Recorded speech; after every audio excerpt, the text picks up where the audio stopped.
Hola, mi nombre es Ricardo Escárcega Romero. Este es un trabajo escolar en el cual daré mi punto de vista acerca del capítulo 7 del libro Laberinto de la Soledad, así como también daré mi punto de vista acerca de los españoles y los aztecas. Bueno, para comenzar, el capítulo 7 del libro Laberinto de la Soledad es titulado La inteligencia mexicana. Este capítulo menciona que la cultura mexicana es un reflejo de los cambios históricos operados por el movimiento revolucionario. Se puede decir que estos cambios expresan las tentativas y a veces contradictorias de la nación. Esto es de esa parte de México que ha asumido la responsabilidad y el goce de la mexicanidad. En este sentido, si se puede decir que la historia de nuestra cultura no es muy diversa como la de nuestro pueblo, aunque esta relación no siempre es estricta.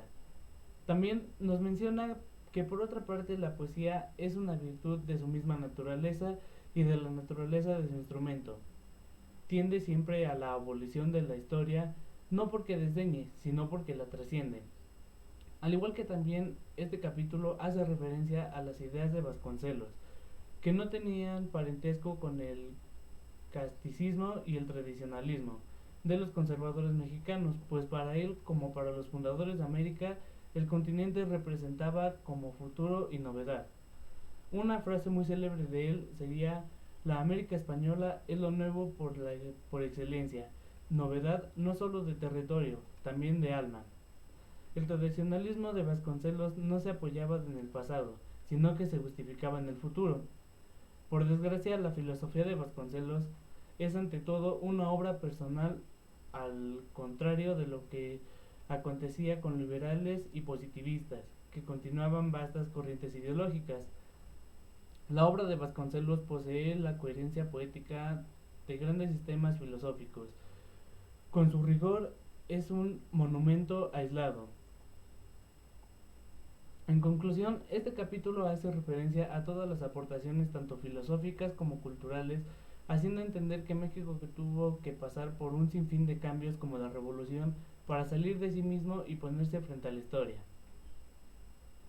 Bueno, pasando al tema de los españoles y los aztecas, hay muchas cosas que se podrían decir, como que los españoles eran los malos por venir a conquistar a los aztecas y explotar los recursos de México, o que los aztecas eran los malos porque tenían todas las culturas bajo su control.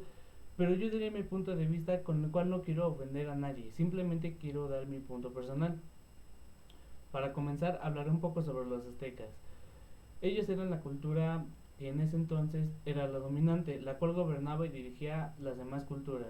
A mi parecer, esto no tenía nada de malo. Lo que para mí era algo malo era que los aztecas no solo conquistaban a los pueblos para dominarlos, sino que también les quitaban la mayoría de sus recursos y sacrificaban a aquellos que se oponían a los mandatos de dichos gobernantes. Estos sacrificios en su cultura servían para rendirles tributo a los dioses. Para mí, respetando completamente la cultura mexicana, esto era un poco exagerado, ya que estoy de acuerdo que había miembros de las culturas que estaban de acuerdo en el hecho de servir como sacrificio para los dioses, por medio de rituales como el juego de la pelota. Pero lo que yo no comprendo es el por qué era necesario obligar a las personas que no seguían a los órdenes del emperador. Pero bueno, pienso que la cultura azteca es una de las más importantes y reconocidas de México, así que hay que respetar todo lo relacionado a las tradiciones que tenían.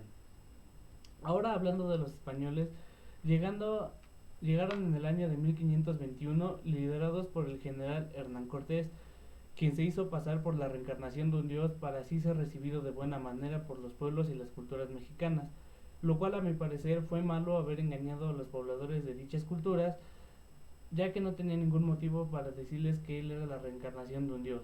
Pero viéndolo desde el punto de vista de Hernán Cortés, lo hizo por el simple hecho de que no querían correr el riesgo de ser tomados como rehenes y ser sacrificados por los pobladores de las culturas que habitaban en esos entonces.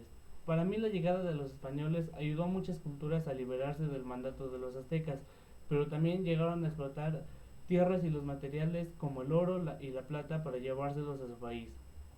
En conclusión, a mi parecer los aztecas y los españoles nos dejaron una gran cantidad de aportaciones, desde la manera como producir alimentos por medio de semillas, la tierra y el agua, hasta la arquitectura aportada por los españoles. Es decir que en mi opinión la actual cultura mexicana no sería la misma sin las aportaciones tanto de los españoles como de las culturas que habitaron en México, ya sean los aztecas, los olmecas o distintas culturas.